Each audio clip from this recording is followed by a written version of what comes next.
What? I can't say that. Oh my god! All right. Oh let's my see. god! Well, you can't say You should put that. us our reaction in the intro and just never show what happens. Oh my god! Anyway, I'm personally ready. Hi. Yeah. Okay. Good. What? We're going to see Creed 2. Yes, we are. It is 11 o'clock at night on the Tuesday before Thanksgiving. It was funny because I watched a promo. I'm like, what the hell is a movie come out on a Tuesday for? And then I remembered, oh shit, it's Thanksgiving. I love Rocky, but I'm personally of the opinion that it should have stopped after 3.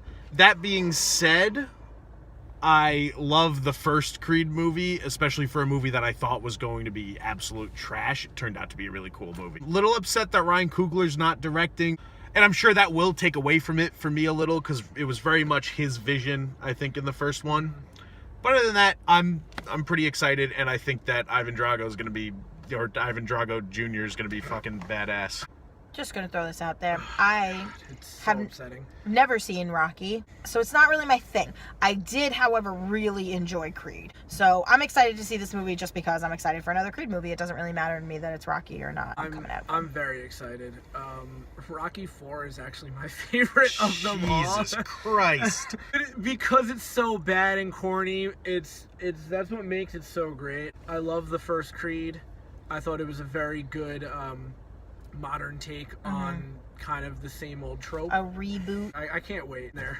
My only thing is, the thing that made the first Creed so special was that there was no reason that movie should have been good. Oh, it's a spin-off about a different character, cash grab. But there was just something about it that was so cool and fresh and different. I'm just worried that this movie's not gonna have that. I'm not excited for Tessa Thompson. I didn't really know her in the first one, so it didn't make a difference. But now that she's been in more movies, I do not like her. I am kind of excited to see, though, the family dynamic. You know, he's got a kidnapped. More on the line. What I hope there isn't, some of the fighting was super choreographed, and it didn't feel real sometimes. The boxing in Rocky is not good. It's very good camera work. I'm excited to see sexy ass Michael B. Jordan, sweaty with no shirt me too. on. I We am all are, excited honestly. for that.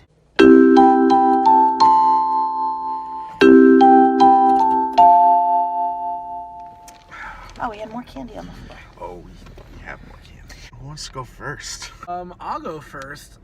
I really enjoyed it. I enjoyed it in some ways better than the first one, but I also didn't enjoy it as good as the first one in other ways.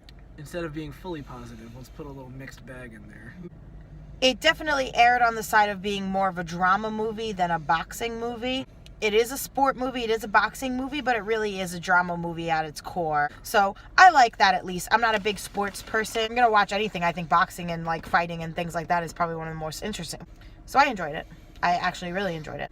I thought that was fucking awesome. I thought this was great. There were a couple of standout moments where it was oh no, how about no? But for the most part, I really, really thoroughly enjoyed this movie. I know we're saying it's not really like a boxing movie.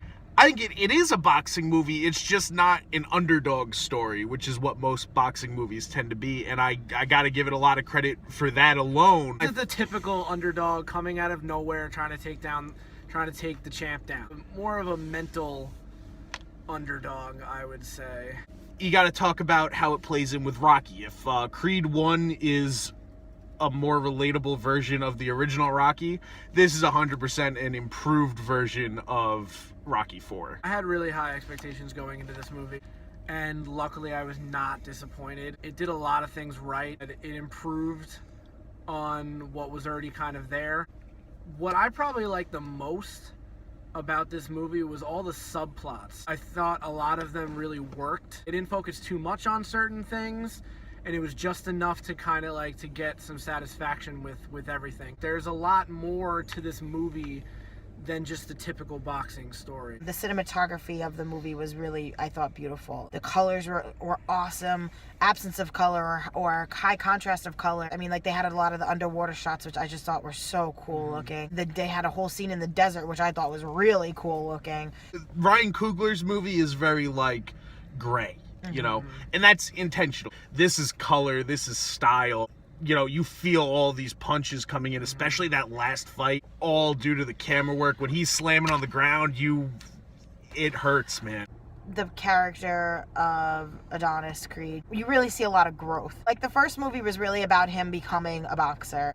I think that this movie really was about him becoming more of like a man and more of somebody who can handle their shit, as opposed to somebody who just goes basically off of pure emotion. Yeah, you've seen it done before.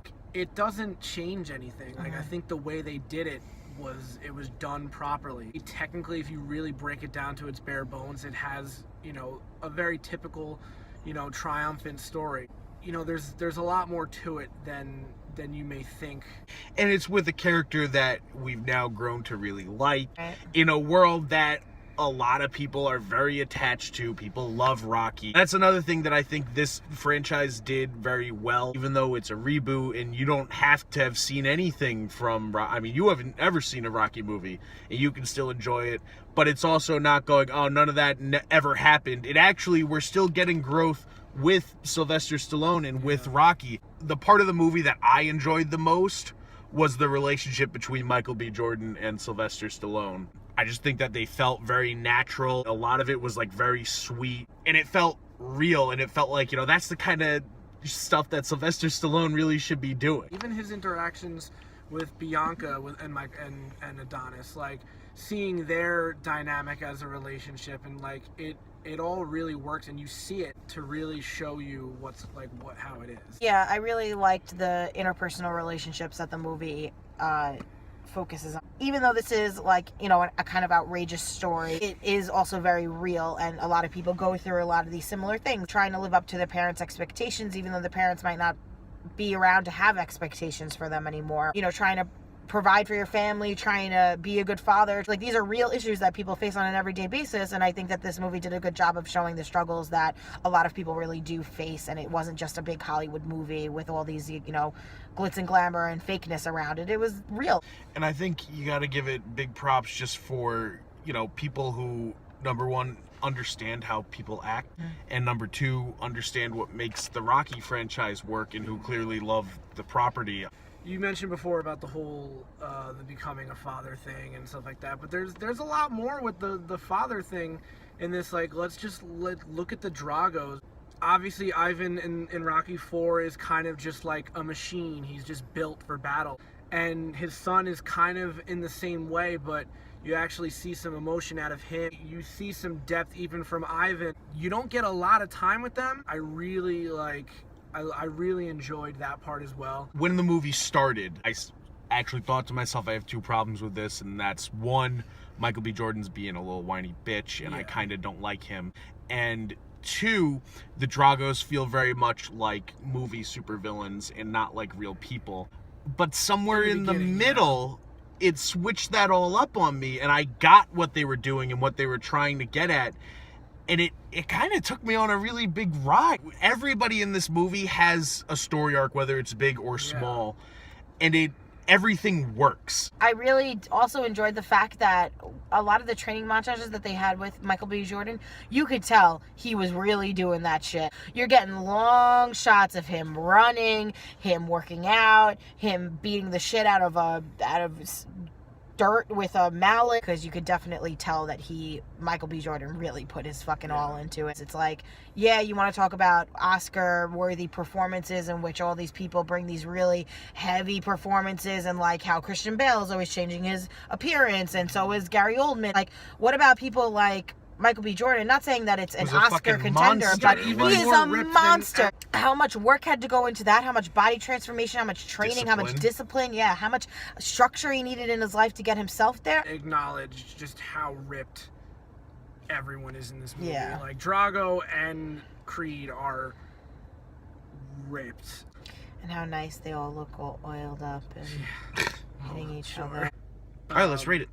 All right, You want to go let's rate first? No. I loved it. It's about on the same level as the first one was for me, and I believe I remember rating it a 9 out of 10 on IMDb. So I think I can comfortably say that this is pretty much right around there. I'm not going to say A+ because that's like, obviously one of the greatest movies out there, but I'm confident giving it an I guess I got 3 of them in the bank now. This is an A+. Mid-90s, A Star is Born, and now Creed. This movie's awesome. There are certain pieces of it where I cringe a little bit, and that's fine. But overall, just really exceptional filmmaking. I'm gonna round it out and I'm gonna give it an A-. I don't know if I liked it as much as the first one, because I really, really liked the first one. So I don't know if I liked it as much as the first one, and I think that to give it an A or an A+ would be, not really ranking it appropriately. So an A- is where I'm at. I really, really liked it. I wouldn't feel comfortable giving it a higher than an A-, just for the way I felt while watching. Yeah, even if you're not a fan of Rocky or anything like that, yeah, it's technically a boxing movie, but so was One Tree Hill about basketball, but it was obviously a lot more than that. And there's a lot more to this movie than just being a sports movie. So even if you haven't even seen the first one, You could go see this. you can see this movie and you won't miss anything. So honestly, this movie is for everybody. Creed 2. Creed 2. Good night.